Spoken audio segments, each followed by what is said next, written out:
Given how good all the speakers have been today, I won't say that we're saving the best for last, but we are ending on a real high note. For our final conversation of the afternoon, we'll hear from people powering rural justice every day, practitioners from across the country who are bringing the task force recommendation to life. To lead this discussion and to introduce our esteemed panelists, please welcome Ron Flagg, President of the Legal Services Corporation.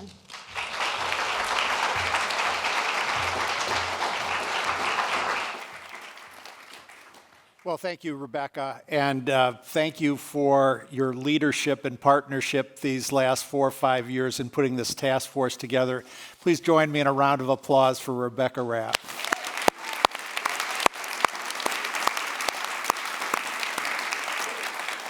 And thank you to our panelists and speakers from the first 3 quarters of the day.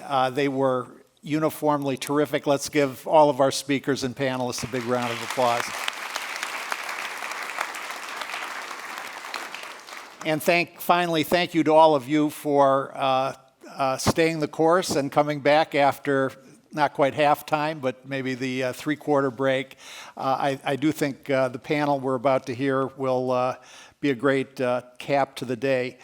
This panel will illustrate one of our report's most transformative findings. That is that closing the rural justice gap requires the expansion of the definition of who can help. Because rural America faces an acute shortage of attorneys, our task force has recommended empowering a broader range of trained, supervised, non-lawyer professionals, such as we've heard, community justice workers, licensed paralegals, to deliver targeted civil legal assistance. And I want to underscore one point. We, that is our task force, and now you today, have already seen evidence that this approach can and does work. As has been described by Nicole and Justice Bolger, the Alaska Legal Services Community Justice Worker Program is already a success. I want to give you some more data that we haven't heard yet today. The program now reaches 42 communities, most of them very remotely located, most of them having few, if any, probably no lawyers, likely to never have a lawyer, but they have persistent civil legal problems, as does every community in America. They now, to serve the people living in those communities, have 500 trained advocates to help the people in these 42 communities. That compares to Alaska Legal Services having 24 legal aid attorneys for the entire state of Alaska. So think about sprinkling one attorney across, every 10,000 square miles of Alaska, and that's about what you have. And these justice workers have already resolved many issues, as we've heard about. The SNAP benefits issues, there were a huge backlog in Alaska, and we just heard today that more than $23 million of benefits have been freed up as a result of the work of these advocates up in Alaska. And Alaska is not the only state. Other states we've heard about, including Utah, Texas, Oregon, Colorado, Iowa, Minnesota, and New Hampshire, are taking complementary, not necessarily identical steps. Many of them are working with certified paraprofessionals empowered to assist directly in discrete areas such as family law, housing, and protective order cases. Now, just before the break, we heard from our colleagues from the bench and the bar about shaping policy and regulation at the state and national level to create pathways for new categories of legal helpers. And our next discussion is we're going to hear directly from the community advocates, paralegals, and justice workers who are already turning reform into reality and delivering justice where people live and work. Our goal for the next few minutes is to explore how community-based allied legal professionals can expand reach, build trust, and make justice local. Joining me today, please welcome from the nearest to the farthest from me, Hayden Ramsey, a community justice worker based out of Montana Legal Services Billings Office. Hayden covers a 4-county region, and in Montana, 4 counties is a big area. Next to Hayden is Carmen Stone, a legal advocate here in Wisconsin with Judicare Legal Aid, which provides free legal services to low-income people living in northern Wisconsin and Native Americans throughout the state. Next to Carmen, we have Dr. Alicia Mitchell-Mercer, the Chief Operations Officer with Frontline Justice. In previous lives, Alicia has served in the military and worked as a paralegal. And to my far right, Antonia Tello, paralegal with 603 Legal Aid in New Hampshire. Tony primarily assists clients with consumer law matters. Thanks for all of you being here. Alicia, let's start off with you. In the last conversation, we heard about policy. We heard about policy changes making your new roles possible and hopefully expanding the reach of the work you're doing to other states. Alicia, you contributed to these conversations in North Carolina through your involvement with your state's Equal Access to Justice Commission and the North Carolina Justice for All project. Now in your field building role with Frontline Justice, you're helping to scale these reforms nationally. How do these efforts, these policy efforts which you've engaged in, how do they translate into, real impact on the ground for the people and communities they're intended to serve? Thank you for that question. First, I'd just like to say that I'm humbled to be here today. This is really a special occasion for me because my in-laws live in Waupaca County. So hi, Mom. To answer your question, I'm going to start with a story since today's been a day of stories. So I was loitering in the reception area of a law firm about 10 years ago, and I was overhearing the receptionist answer the phone. I was actually consulting with them on a project management matter, and I could tell from the conversation that the receptionist was having that they weren't going to be able to help the person on the other end of the phone, and I could tell that it was urgent. I heard her say things like, this is what our fee is, and he was saying, I can't afford that, like, where else can I go? And she didn't have anywhere to refer him to. So I was working with some pro bono efforts at the NCBA, and I was like, let me see if I can talk to him and see if I can make a referral. Maybe I can get him some help. So I spoke to him on the phone, and what he told me completely blew my mind. So he said that he was in a relationship with a woman, and they had 3 children between the ages of 7 and 12, and that she had gotten involved with a bad gentleman who was a felon. He actually had a felony for a crime against a minor, and that she was also involved with drugs. And he had been to the sheriff's office, he had been to DSS, he had been to the court, and he did not know what to do in order to protect his children. He also was very concerned that she was going to take the children and leave the state. And he asked, where can I go? So I called a couple of lawyers that I have on speed dial, and I was like, is there anyone, is there anyone that I know that can take this case? And there was one lawyer named Don Brown. He's like, I take a lot of these pro bono cases. I don't have the capacity to do this right now. And so I said, well, what if I ghostwrite this complaint for him? Can you just trust me to write this complaint for him? And I had worked for this attorney in family law for 8 years, and he said, go for it. I'll read it. Then I can get around the whole UPL issue. So I drafted the complaint, and I had to call out of state to the clerk to try and get information about the background check on the felon. We filed the complaint with the court, and the judge did issue an ex parte emergency custody order. By the time we had it served, she was already packing up to leave the state. And so we did get her served, but she was gone. It took 3 weeks to figure out where his children were. So on the day that he got a call from his youngest daughter, he called me and he said, I think that we have an address. And so we had to file another order or another motion with the court to ask the judge to allow law enforcement to go get these children from another state, which meant we also had to reach out to the other state in order to get the law enforcement to cooperate. He had the order, and I'm just handling things like in the background. I can't do anything on his behalf. So we send the order to law enforcement in this state, and they don't believe that the order is legitimate. So now I have to get the clerk on the phone, and I have to get the clerk to call the law enforcement. Long story short, we finally get law enforcement to go out and get these children in another state. And when they picked up the children were in a house where they were selling heroin.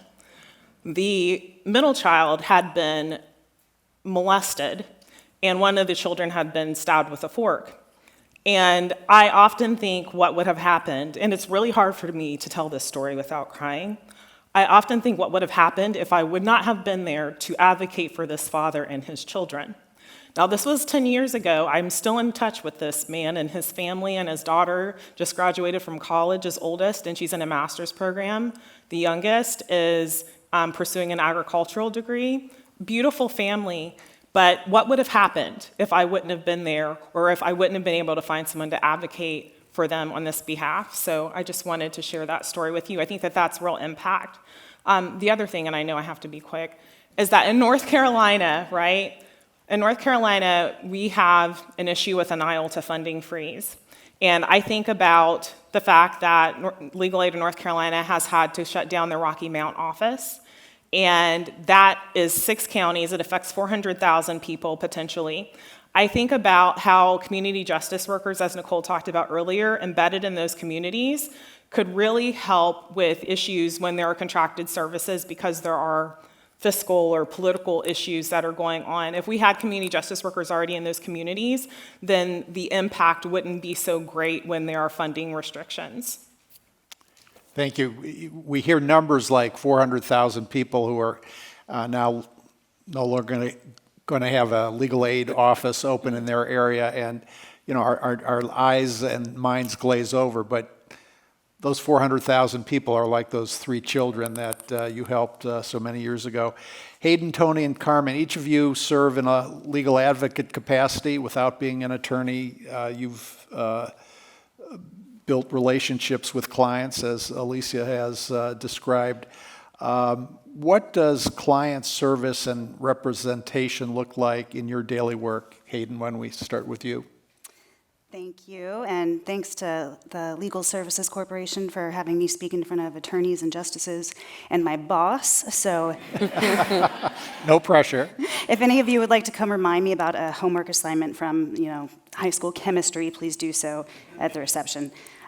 So on a day-to-day basis, I think my work, the direct client representation is certainly a part of it, but community outreach and communication with community partners is also a significant part of the work I do, as well as working within an organization like MLSA and doing colleague work. A snippet of that would be just to describe Thursday and Friday of last week. Started out my day doing some unplanned representation, had an administrative review that had happened a week and a half past its date when it was supposed to have occurred. So it was a surprise phone call from a worker with the state, and then had to get my client also on the call. Had a wonderful administrative review that did not go in our favor, however, satisfied the client's need for information, which was a big part of the call. And the client was terrified that the state was going to call her without me being with her. So I was happy that the state respected my wishes that they call me first.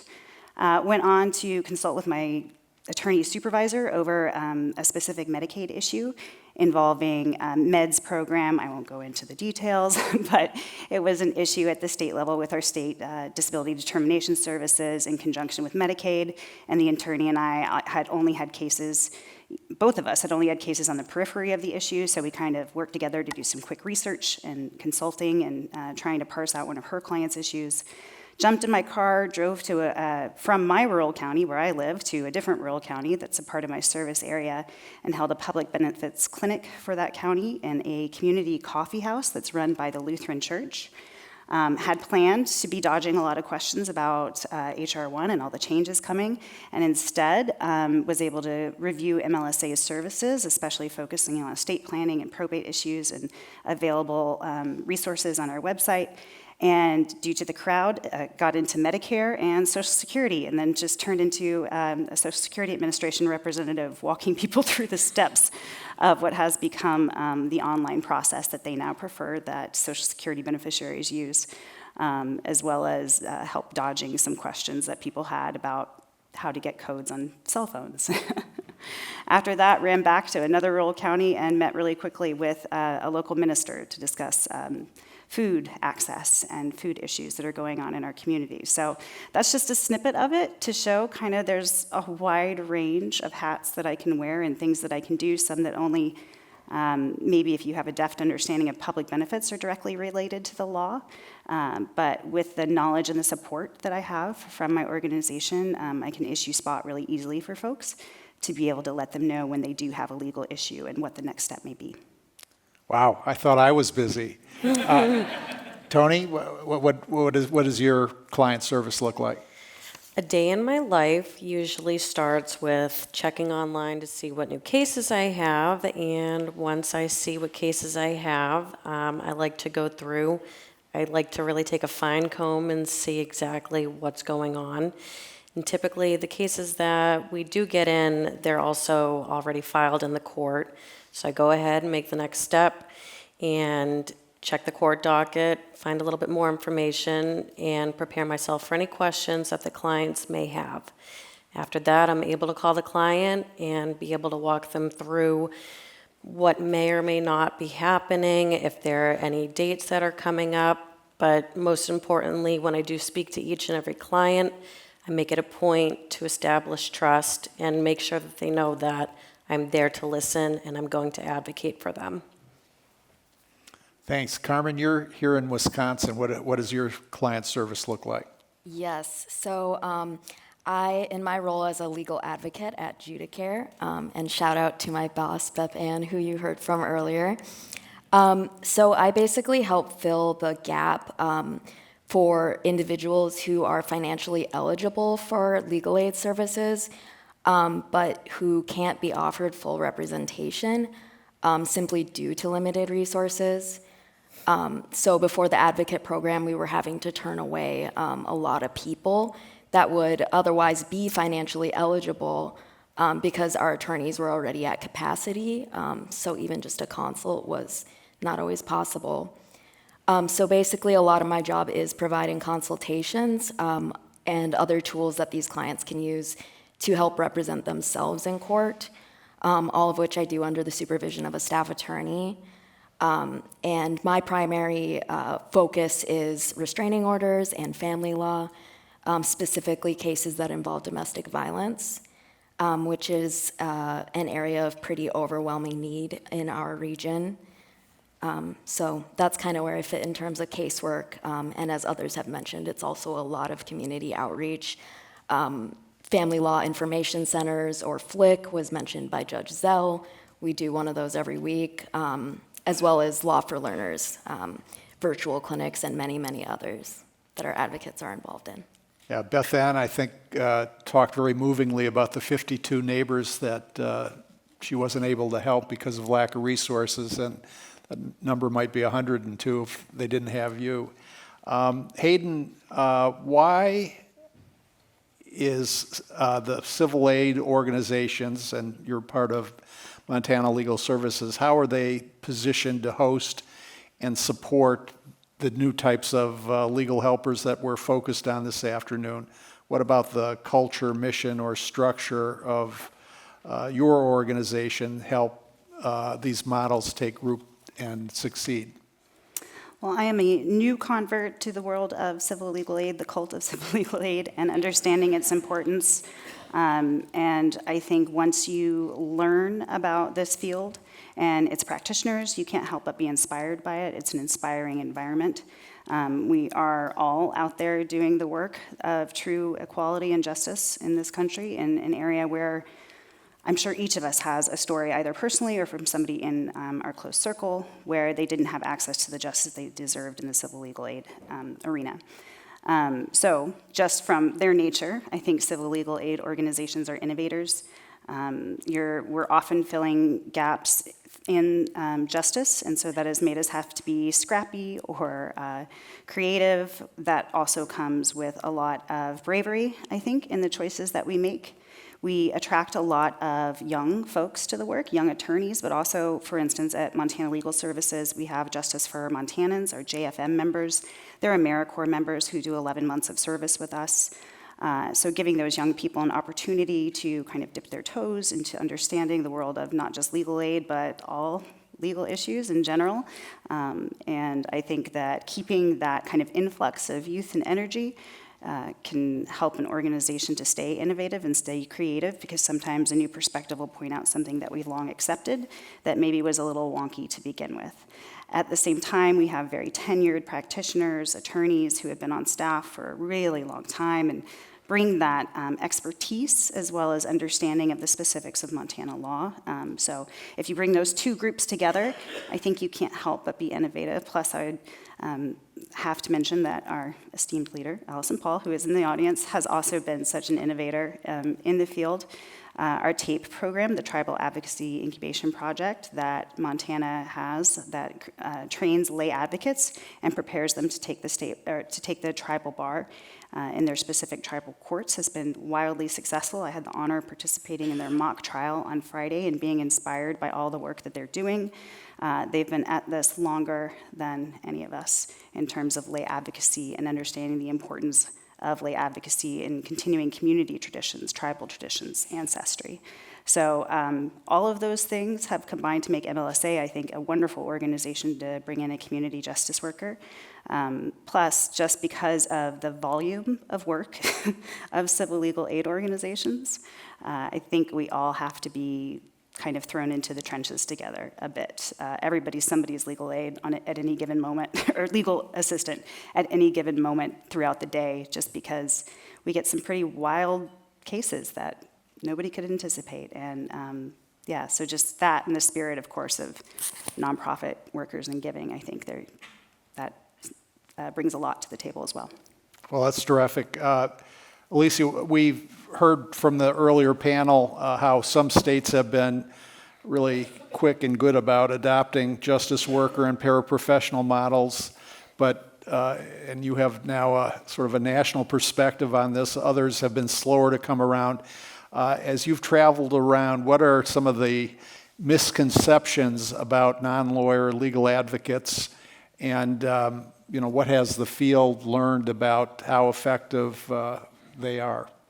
Well, I feel like Rebecca covered most of the myths earlier, so I don't want to necessarily repeat the things that she covered. I will say that I don't have a great memory, so go ahead. Okay. Well, I'll say a few years ago, I previewed thousands of public comments from lawyers. It wasn't for fun, it was for school. And there were some themes, that came about when I was doing that research. So what I did was I pulled just some brief excerpts from a couple of the comments that I reviewed. The first one is with regard to public harm. And so the quote here is, "I have strong concerns about the harm that will come to parties using non-lawyers. I am not worried about the impact to attorneys and mediators because the program will actually increase litigation and court congestion due to errors, necessary modifications, needing to vacate judgments, etc.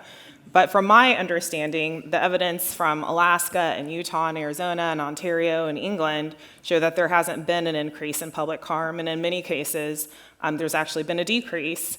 And my thought has always been that, what is the greater harm? Allowing people to have help from another tier of legal service provider that is trained and educated, or giving them no help at all? Myth 2, we talked about the two-tier system and efficacy. So the quote here is, this is one of my favorites.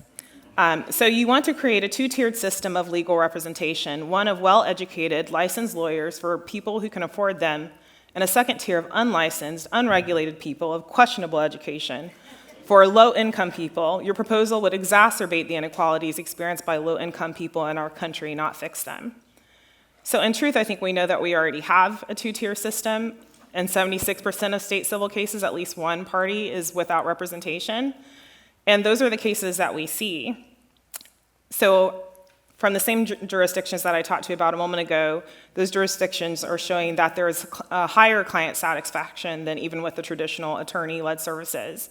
And so I think that the question is, what is the right type and amount of training that is needed? Is it 4 years of law, or 4 years of college and 3 years of law school, or is it something else? And I think that we contend that it is something else.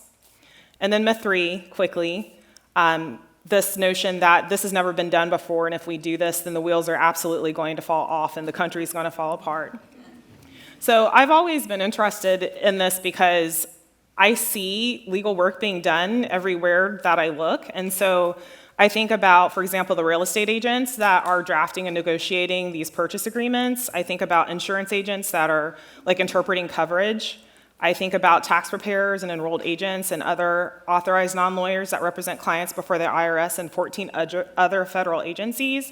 I also think that it's interesting that in 32 states, magistrates can actually adjudicate issues related to domestic violence and eviction and commitment cases. So in North Carolina, I can't represent a person who is involved in domestic violence before the magistrate, but the magistrate, who doesn't have to have a Juris Doctor, can decide whether or not she should have an order for protection, which is crazy to me. And then in at least 5 states, including our neighbor to the south in South Carolina, police officers act as prosecutors for the entire misdemeanor process, so from first appearance through the plea or trial. And so I take the position that non-lawyers are already doing this work, and we need to be doing more of this work to serve the people in this country.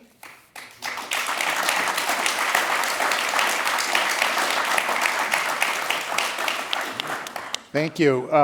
Tony, how does your role complement or strengthen the work of attorneys and other staff within your legal aid organization? So at 603 Legal Aid, I work as a paralegal alongside of 2 other paralegals. And while I am focusing on consumer law matters, my 2 other colleagues work for family law matters as well as housing matters. And I think the best thing that we're all able to do is give advice and counsel. I know specifically for myself, when I have a client who needs assistance with filing a response, I'll be right there to help them with it. And it's great to be able to create a sense of relief for them once that process is all set. Thank you. As we've heard today, many of the justice worker models throughout the country are built upon the notion of neighbors helping neighbors. It's the idea that local advocates who live and work in the same communities as their clients can have an even greater impact than outsiders offering support. Carmen, how does being rooted in the community help clients trust? And I underscore the word trust because, as Rebecca described earlier, trust is critical. Trust you with deeply personal legal problems. So I think that even though our service area covers many, many rural counties, 33 northern counties, and I obviously only live in one of those, the idea of living where we work still applies. So for example, having spent much of my life living here, I do have personal experience with how difficult it is to access resources and maintain any kind of lifestyle if you do not have access to a working vehicle or a reliable internet connection, and you are located in central Wisconsin, especially in the winter. So I do think that having employees, advocates, and community justice workers with that sort of background, being from here, as well as our organization's mission being aimed at serving those rural communities specifically, does help us be more connected to them. So, Can you give me an example of someone from your community engaging with you or Judicare because of your proximity or knowledge of their community? Yeah, so one example that I can think of is an individual that I encountered at a clinic appointment, actually, and who she was experiencing abuse from her husband, and she also had a cognitive disability. So pretty quickly, it was clear that the level of service that she needed was not something I was going to be able to offer her in a 30-minute virtual clinic appointment. So she often needed things repeated to her and explained in sort of different ways before she would fully understand. And so she did become a client. And as time went on, it became obvious that if you were too direct with her or too sort of abrupt, she would get extremely flustered and emotional, and she would start voicing her concern that she was being a burden to us, which would really derail whatever it was we were trying to accomplish. So I remained very involved in the case, even though an attorney was assigned to represent her. And that's because I think as an advocate, I was able to approach her with less of that sort of inherent power differential that exists when someone's working with an attorney, and which seemed almost very triggering for her. So I think that enhanced ability to meet people more on their level is something that is a unique benefit of involving non-attorneys in casework. Hayden, in such a vast and rural state like Montana, what are some of the practical advantages of a community-based advocacy system? So I do represent just a small portion of the state. Montana Legal Services Association represents the entire state, but I have a 4-county service area that I represent and live in. And I think there's a lot of benefits to that. It helps me to understand the clients just on kind of that lived experience level. Our winters are also different. There is no public transportation. And even some grants write in that, like for, I think of VAWA grants, they write in that you can assist survivors with bus passes. And when I worked as a DV advocate, we were always like, great, thanks. It's not meeting the people where they are with the funds. So even just something like that, understanding that a bus or public transportation is not going to be an option. However, at the same time, understanding that we do have a great local service that helps seniors and Medicaid participants, as well as anybody in Carbon County, at least one of my service areas. There's one in Park County just for seniors, but I know that there's one in Park County, free transit in Park County for medical appointments. I know that there's transit in Carbon County available to residents, and I know the organizations that run them. I just have that kind of in-depth knowledge of the areas that I serve, what's available, areas where we might be lacking some services. I think rural communities can suffer a lot from not just people parachuting in, but duplication of services based on not understanding community needs. And as a community justice worker, I can have that kind of next level insight into what the community really needs. I can also turn to clients, as I did actually, I was not working. I had someone, I'm a Special Olympics coach, and somebody came in from the parking lot at our regional games and pulled a rumpled version of my card out with a handwritten direct line number to reach me that I did not give them, that they somehow had. And when they heard the name Hayden from Red Lodge, they were like, is this you? And I picked up a new client in my off time. But throughout talking with that person, just to get a quick to see if it was even something I could assist with, I said they lived in Red Lodge where I live, and I turned him, and it was a housing issue along with some heating assistance. And I said, well, do you have a lease or do you have a Red Lodge lease? And he immediately knew what I meant, because we love to have handshake and out-of-state landlords in our area. So just little things like that can make a big difference. In that one instance, he trusted me. He knew I was someone that spoke plainly, that he could understand, that related to him, and that didn't have any judgment about the fact that he lied about being a carpenter to secure housing in a really difficult area. But I think that can make a huge difference. And there's still going to be a lot of driving involved in my job, because I do think rural people do appreciate as much face time as possible, especially our elders. We've moved all of our systems to online, and I understand the efficiency, and I can understand the draws, and I know everybody wants AI and everything. However, there's a huge swath of our population that needs that in-person touch, and that's never going to use an app and never going to use the internet. And as our offices and services have fled from our rural areas, especially in Montana, sometimes even me just bringing information from DPHHS to someone in their hometown can be the difference between them understanding that they might be able to access a public benefit and them not understanding that. So there's just a lot of practical application that I can meet, but we need more of me. So a key element of these initiatives is training. The report recommends training community members, staff, and volunteers without formal legal credential to serve as first responders and navigators for rural people in need. Alicia, I am told that lawyers can sometimes be protective of our turf. I haven't experienced that firsthand, but how is Frontline Justice working to build and promote consistent standards or certification frameworks that states can replicate to ensure quality and accountability? Well, first, I'd like to tell you what we're not doing, I think. So Frontline Justice and the partners, we're not aspiring to copy the attorney model, because I think that we understand that 50 years later, 50 years and 400% more lawyers later, we still don't have enough lawyers to resolve the crisis.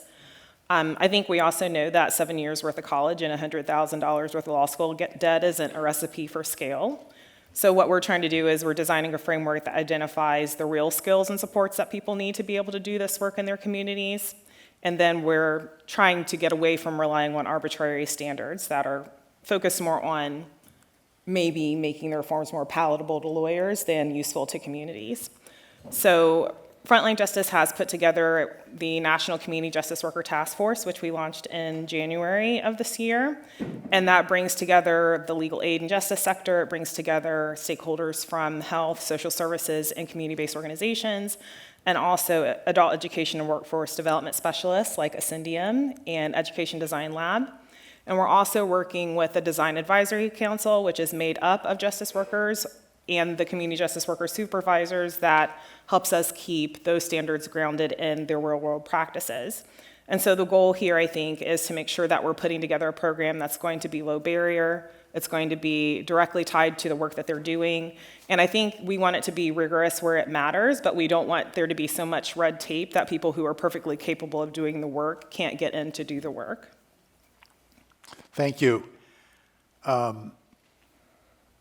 Carmen, what does good training look like from your perspective? What supports are necessary to ensure quality and accountability?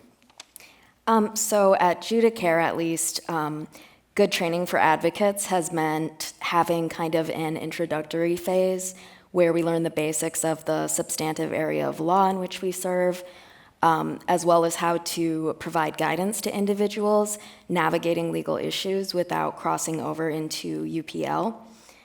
So at first, we spend a lot of time shadowing other staff, while anything client-facing is very closely monitored by our attorney supervisors, until they're confident that we're ready to have some more autonomy and can exercise good judgment. After that, we do continue to work very closely with our attorney supervisors.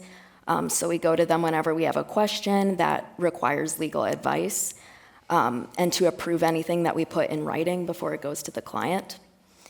And then I will also just say that, at least at Judicare, despite most of us not having any sort of formal legal education, most of us do come from backgrounds in other sort of law-adjacent community organizations, like domestic violence agencies. So people drawn to this role do often have relevant work experience already. So I think having attorneys at our firm who recognize that and see it as an advantage has been very critical to us having a successful program. Thank you. Tony, the term supervision suggests a hierarchical relationship.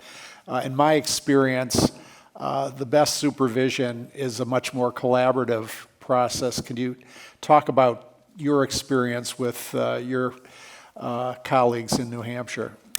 So I work with one supervising attorney, Lee Goldberg, who I absolutely adore, and he is the best attorney I've worked with, and I can say that confidently. It's great to work with an attorney who wants to work with me as an equal, especially with our consumer law unit and our low-income taxpayers project. Both projects are crucial in the state of New Hampshire, and both of us want to be able to find the best solution for each situation. In the community specifically, we've gone to pretty much every single county and given a presentation on scams and identity theft, primarily to an older audience. And by doing so, we let them know about the different things to look for when it comes to being scammed, as well as going to ESL audiences and explaining how to file their taxes for the year, or even to those who've never filed taxes before, how to go about that process. It's really important to work with someone who is willing to teach you, as well as let you do what you do best and connect with clients. Thank you. I'd like to end our conversation on an aspirational topic. Nicole very movingly, shared or invited us all to at least think about what the world would look like if this initiative that we've been talking about grew. And I'd like each of you, in a minute each, to share your vision for what rural justice would look like in your communities, let's say 5 to 10 years from now, if these models that you're part of continue to expand. And Carmen, why don't we start with you? So I would love to see advocates at every courthouse and also have more of a virtual presence that's more cohesive, so anybody could just get help. And I think that this would also create more collaborative relationships between court systems and the legal aid firms or other community organizations employing them. And ultimately, maybe even the court would see the value in having non-attorneys involved, in that it reduces the burden on the court system and makes the process move more smoothly. So maybe even having their own advocates. Tony, what does the future 5 to 10 years look like in your head? So right now, 603 Legal Aid is working to develop a community justice worker pilot program. And that's to lay the foundation for a broader use of community justice workers statewide. And we plan to start a specialized domestic violence education with crisis centers, crisis center staff, and from there we'll be able to expand. And also, we are able to build on from important work from our sister organization, New Hampshire Legal Assistance, which in recent years has helped us establish a rule for paraprofessionals to represent people in court, specifically for family and housing matters. Lisa, you've been thinking about how to expand this initiative nationally. What does that look like 5 to 10 years out in your mind? I think in my mind, I would like to see community justice workers everywhere people already go for help. I think that's how you're going to scale the work. So I think having them at community centers, at health clinics, at community colleges, at the Urban League, at United Way, like wherever we can put them, where people are already going to help, just being able to cross-train and upskill the people that are already helping, I think would go a long way. I would also like to see a world in which, a couple of weeks ago, I was at the Camden Coalition on the medical legal partnerships, and I would like to see a world in which courts and lawyers and community justice workers work together as a care team, the way that doctors and nurse practitioners and community health workers work together, so that they can see us as partners in helping to resolve the access to justice crisis instead of as competition. Hayden, what's your vision? Gosh, well, I had an answer to this question, and then I ran into Nicole outside the elevator at the hotel, and I kind of went, "Ugh." But I think part of my vision is that adaptability of the community justice worker model, not just at a state level, but within organizations and even within your own mind. It's a growth process, and I think that's what's so exciting about it and how it can have so much scalability, because even just some of the comments that were made by my fellow panelists inspired me to think of new ways and new avenues to really inject this work into our communities. So I guess more and more is the answer. And ultimately, philosophically, I think we're at such a crux where laws seem so far beyond most people's day-to-day lives or their personal experience. But laws reflect the values of a society, and a society is nothing but communities. So they are human-based. We made them. we choose, usually, to respect them, and we uphold this legal system that supports them. And it's become to the point where the laws are leading the people, and I guess the complete inversion of that, back to where law being in service of people is really the easiest way to answer it without having to get into specifics that I don't know just yet. Well, thank you all. I think as we've heard, not just immediately, but throughout the day, at its heart, the work we're talking about is neighbors helping neighbors. And I think one of the themes of our report is when we bring justice closer to where people live, we strengthen not just those people we're trying to help, but the entire community. And that's what Justice Where We Live is all about, making sure that no matter your zip code, you can get the help you need when it matters the most. So please join me in thanking our panelists for a great presentation.